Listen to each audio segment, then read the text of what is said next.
So more than any other personality type, the ENFJ is the type out of all the 16 who is the most understanding and acutely aware of the social atmosphere. They have a superpower for pretty much understanding the interpersonal dynamics and a fluidity with engaging with other people. But this comes with a cost, and oftentimes that cost is their own thoughts.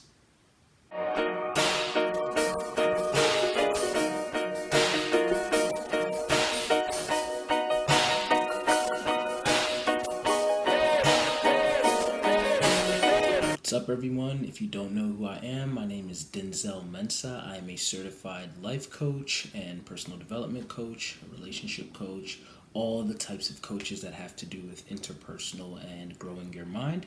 And today, what I want to talk to y'all about are three different ways that an ENFJ might compromise their own truth, and what exactly they believe and why they might do this. So just like what I said at the beginning of the video, the ENFJ out of all the 16 personality types is the type that is the most aware of the social environment. They pretty much have this sociogram in their mind of how everybody's engaging, what their relationships with each other are, and anything having to do with interpersonal depth, the ENFJ is in there. They're most interested in understanding how people's emotions interplay with each other, how they engage with each other, and what's going to happen from that. And from there, they are often creating harmony at their best, and they're trying to help people, have bridgeways to get along.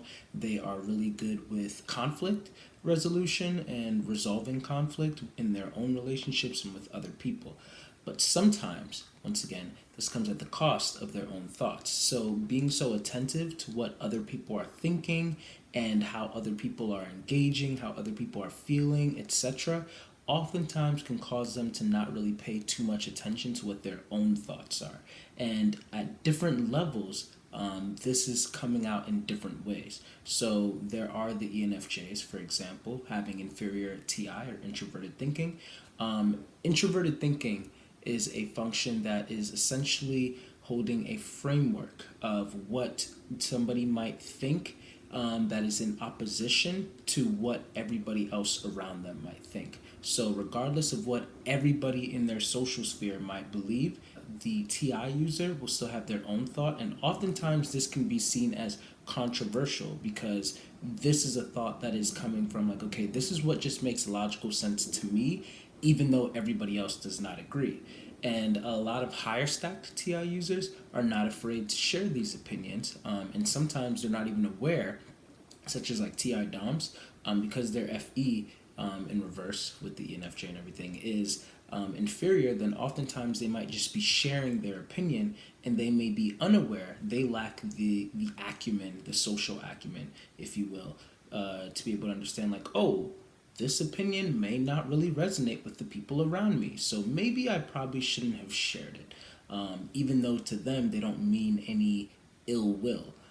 They're just like, no, this is just what I believe. This is just my opinion. Obviously, it shouldn't affect other people, but guess what? It often does. And because, once again, the ENFJ is often aware of this, then sometimes, at their worst, they do not take time to actually form an opinion of their own that is contrary to what other people believe. But sometimes also when they do, then it's more of, instead of like, not forming that opinion, they continue to form the opinion, but then they just refuse to share it with other people. And this could be done for many different reasons. So because the ENFJ is so tapped into the social atmosphere, then they're also incredibly sensitive to other people's judgment. The ENFJ is pretty much often aware of how other people feel about them. And because of this acute awareness, most ENFJs, not all, but generally speaking, most ENFJs try their best to keep from necessarily giving people a valid reason to dislike them. So a lot of times they can simply hold back what they really think about a situation for the mere fact that they believe that it's going to cause disharmony. If I'm at a table with a whole bunch of, say, Republicans or Democrats, whatever party that you might be politically, then and they're discussing certain things, the ENFJ will be aware of like, okay, this is what everyone believes, not just because this is what they're sharing, but how passionately they're sharing it. And then the ENFJ might also think using that introverted intuition function to pair with that extroverted feeling, like, okay, if I run the simulation and I look into the future and all of that, and I see that me dropping these seeds or me sharing my own opinion, like, what is the probability that this is actually going to be something that's fruitful for conversation? And a lot of times, ENFJs might run that simulation and they might realize, you know what, this is not really the time or the environment for me to share my opinion. Because if anything, it's going to cause more harm than it does good. And there's no reason to cause harm if it's not going to do any good. So there are times where ENFJs do not mind breaking the harmony in order to, or the peace, if you will, and rocking the boat in order to have a vision of bringing even more harmony at the end, a better tight knit harmony. But there's also times where simply that's just not going to work, and this is when an ENFJ might not be thinking through things enough. And so it's always important for them to be able to run that simulation and to be able to think, okay, this is the environment that I'm in.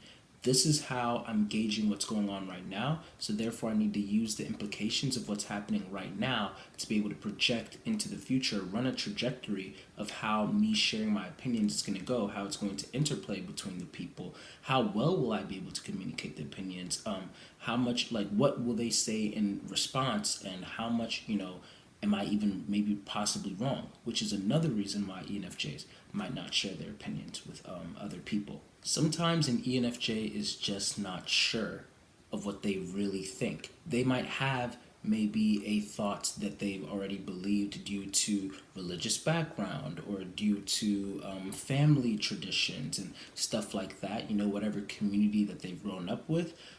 Someone once said that we are all brainwashed from the moment that we are born. Like, that's when the brainwashing starts happening. So this is for everyone pretty much. Like, the moment that you're born, you are starting to be you're being told different things. You're being told that, oh, water is healthy for you, and that, oh, this is your father, and all of these things that, whether it's true, whether it's not true, whether it's neutral, you're being quote unquote brainwashed. And brainwashing is not always a bad thing. Like, it's not bad to be brainwashed, to believe that if you stick a fork into a socket that you will be electrocuted. We do not have to test that. But sometimes when you are brainwashed, quote unquote, or indoctrinated with certain thoughts, and you haven't really even thought to tackle all of them, then this could be something that now you need to expose yourself to different perspectives in order to be able to really be like, wait, I just realized that I actually believe this and I actually believe that, but I've never questioned it before until this other person brought it up to me.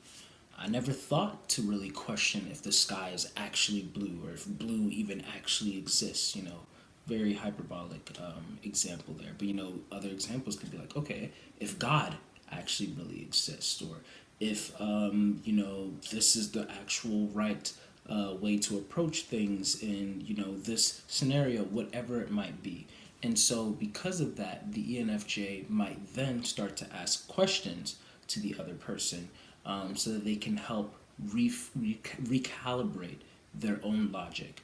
But a lot of times, because the ENFJ may be afraid of looking stupid due to, again, that inferior TI function, then they might not necessarily share what they actually think in that moment, because they might not have confidence in how true it might actually be. And so they would use that NI instead to get into the head of the people around them, and maybe even just listen in on conversations or even facilitate a space for people to be able to have discourse. That way they can integrate that TI by listening to other people's opinions and then finding somewhere in the middle where what they actually really believe. And then this is now another journey where they continue to calibrate that and to form it in their own way. But sometimes, if they're asked directly before they've really made sure to have a confident answer, then they will not tell you exactly what they think. Or they might find like a little roundabout way to share something without making it seem like they really actually have a thought.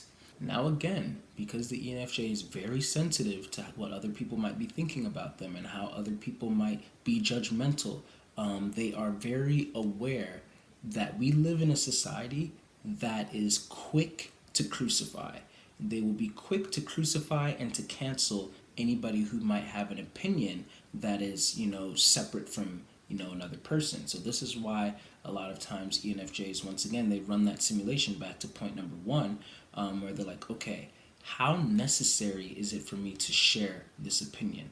And I think this goes back to that whole idea of like, whom much is given, much is required, which is a Bible verse. But then if you want to throw it into Spider-Man terms, with great power comes great responsibility. ENFJs often not only know like how the social sphere works, but also how much influence they have in the social sphere. A lot of times they can be even seen, not to, dramatize them, but I would say kind of like social gods in a way. And them even being in a stationary position can influence the environment around them. So because they become aware of their ability of just like how small or how big anything that they do might influence the environment around them, they become very meticulous about that a lot of times, as they continue to understand more of like their influence and their power, and they become a lot more careful with the things that they might say as opposed to callous with the things that they might say. So then they start to understand that, okay, if since I have this much influence, I need to be sure that whatever I'm sharing is actually really going to be beneficial and fruitful to people and help people. But then also, I need to be sure that it's right, to the best of my ability at least. And I need to be open to correction, rather than, having an opinion that might just immediately get me canceled or immediately get me to lose credibility. And so the ENFJ a lot of times will hold an opinion to themselves, and then they will only share it if they believe that it's actually going to be fruitful and beneficial to others, and if it's correct and not going to get them, canceled or crucified. But then a lot of times they will calibrate this opinion with a trusted group of people who they know will not be immediately judgmental of them for not knowing something or for thinking something or having believed something for so long. I really believe that this is why ENFJs oftentimes want to create and facilitate an environment where people can freely share their TI thoughts, while in an FE space of, hey, we all love each other, we all respect each other, and we all admire each other. We're all here to learn. So I think that that's where FETI shines the best. FE is not supposed to be this function at its best that is censoring everyone and keeping them from sharing what they truly think. But instead, it's like, no, we want to create a space where people can share what they truly think, so that we can all learn from it. But let's just make sure that we do it in a way that is careful and calibrated and kind, and not something that's very like callous or trying to cancel somebody out, and crucify other people. Man, there's a lot of type of, what's the word? Enunciation? Alliteration. I think that's the word. But yeah, I think that's a really big thing for the ENFJ that they often pay attention to. And the final reason why I believe that ENFJs might compromise their own truth is for the simple fact that they might believe that other people just simply can't take it. I think that inferior TI is the absolute epitome of that trope that we see in storybooks and movies where it's like, I was just trying to protect you. and so sometimes the EFJ, and other types are prone to doing this as well. But I just think that the epitome of inferior TI is not that, oh, I'm illogical, I don't know anything, I don't think for myself, but more so like, oh, I know so much of how, again, like how information can influence the people around me that I need to really be careful about what information that I'm sharing, and when is the right time to share that information. And sometimes they don't always get that correct. So they might wait too long before they tell their child that their child was adopted, or they might wait too long before they share with their partner, like, hey, by the way, that is not your son, something like that. And so for this reason, the ENFJ might not share certain thoughts and opinions because they are afraid not only of the judgment, like we've said before, but just also the conflict that might ensue. So a lot of times an ENFJ might not even bring up a lot of their the problems that they're having with a partner or with a friend, because even though they have a trust and ability to be able to believe in their own ability for conflict resolution and resolving, they might not have faith in another person's ability to resolve conflict. They might run the simulation once again and be like, man, okay, if I share that, this actually really bothered me, or this actually pricked me, or whatever, this person is going to blow up and become defensive, and then we're not going to get anywhere. So instead of sharing this truth, or instead of creating a boundary, or instead of like telling how I felt about this situation, because I value this dynamic so much, I can just eat it. It's probably not that serious. I can just kind of sacrifice myself a little bit, maybe even become a little bit of a punching bag to this person, and just hope that they don't do it again.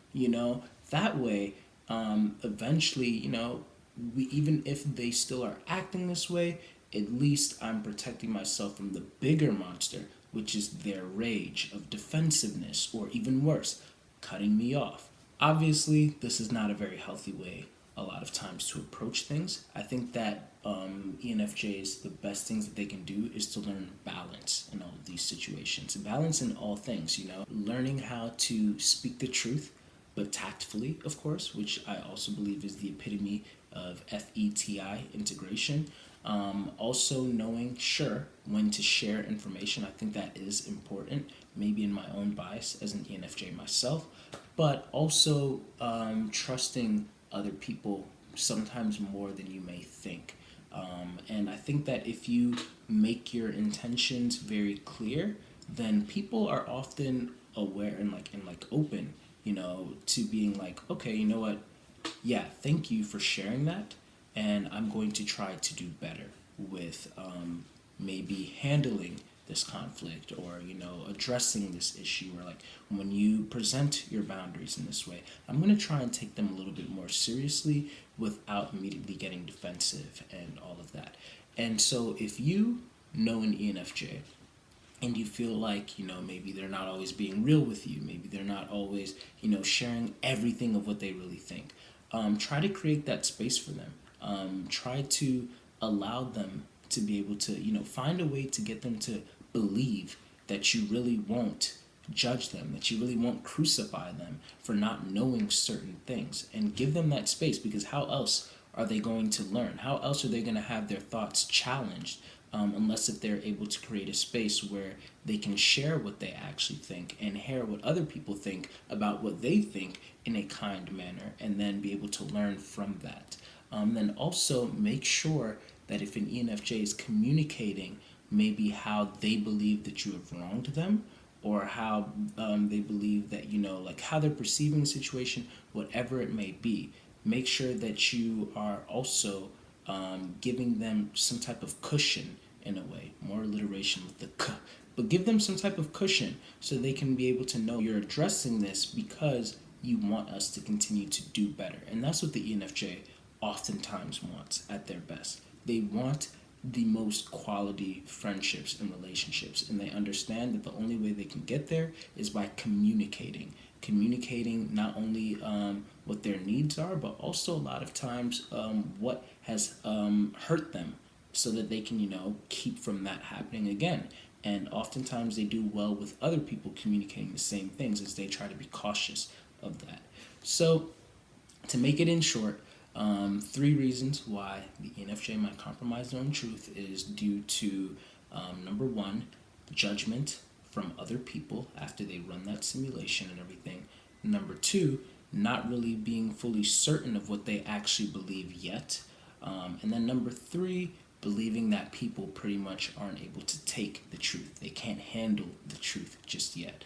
And that's oftentimes why that they might, either completely withhold, or they might try to soften the blow with, a lot of like words that, it's like, hey, you did great with this, and boom, boom, and, I'm going to say something, no offense, blah, blah, blah, which could upset a lot of people and be like, oh, just get on with it. But it's funny that these same people who are like, just get on with it a lot of times are usually the ones that are the most sensitive. So there's a reason why sometimes EFJs are so very careful with what they're saying, because I believe that if anything, they want to just freely speak, but they do not have belief that the other person can handle that. So if you can prove to them that you can handle what they have to say without getting defensive and all of that and coming back at them in some sort of way, then you might get a little bit more of that TI that you're looking for at the ENFJ, because it's there,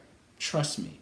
But a lot of times you just have to really, it's their truest self. And if you're seeing that, then that means that they really trust you. So what do you think? Are you an ENFJ? Do you know an ENFJ? And does this resonate with you? Does this help you in any way? Be sure to let me know in the comments below. If you would like coaching, if you'd like to find out what personality type that you are, check out denzelmensah.com to be able to book me for any types of sessions. And make sure to like and subscribe if you like this video, and check out some other videos that I've made. Thanks for watching. Done. Thank you for taking time to watch that video. If you watched it, whether it be on regular speed or 2x speed, I appreciate it. And if you don't mind hitting that like button for me, it really helps this humble channel out. Also, if you haven't already subscribed and you like the content that I make, then be sure to subscribe and hit that bell button. That way you'll be able to keep in touch with all the new posts that I make. And then also be sure to check out my playlist, where you'll be able to find a lot of my older videos, because I think that a lot of those have some great quality content too. But anyway, thanks again for watching. Make sure to leave comments, questions, book me for coaching sessions at denzelmensah.com, and God bless.